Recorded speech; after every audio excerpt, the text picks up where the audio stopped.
Greetings and welcome to another series of weekly devotionals where we take a look at one of the lectionary readings for the upcoming week and offer a few thoughts for reflection and meditation. And this week we're going to look at the opening verses of Psalm 119. I've taken many road trips over the years with my kids, and while recently they spent most of the time with their noses buried in their devices to pass the time, there was a time many years ago when we would actually play games together to pass the time on our long trips. And one of the games we played was we would have to try to find a sign with various letters of the alphabet. We would start with the letter A, of course, and move through the alphabet. And things usually went pretty swimmingly until we would reach like the letter Q or the letter X. And then you could drive through a few states before you found a sign with those letters. It reminds me that the English language can be, it's unique. We borrow words from lots of different other languages, and it's kind of a very large and expansive language and a difficult language at times.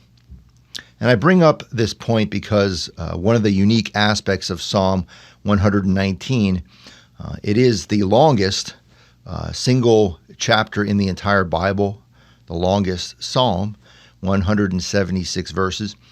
And it has the unique distinction of containing every letter of the Hebrew alphabet. Every line of the psalm begins with a different letter in the Hebrew alphabet.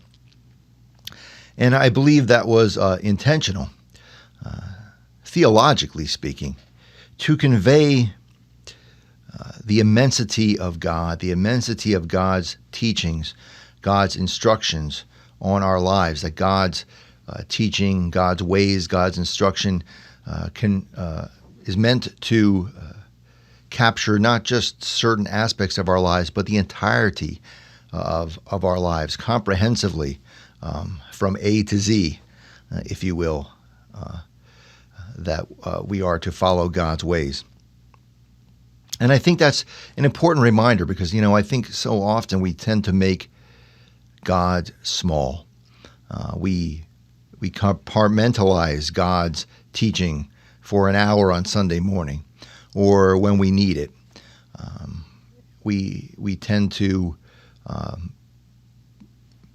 worship a God who follows our ways more often than not, instead of trying to reorder and prioritize our lives in the ways that God teaches and directs us.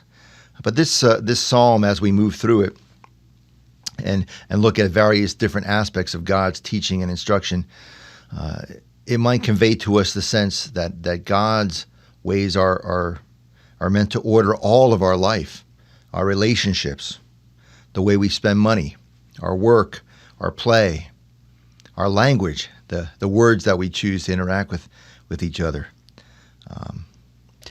Happy are those who keep his decrees, who seek him with their whole heart, the psalmist writes, which reminds us that God's ways are not just meant to convey certain aspects, but indeed our whole lives.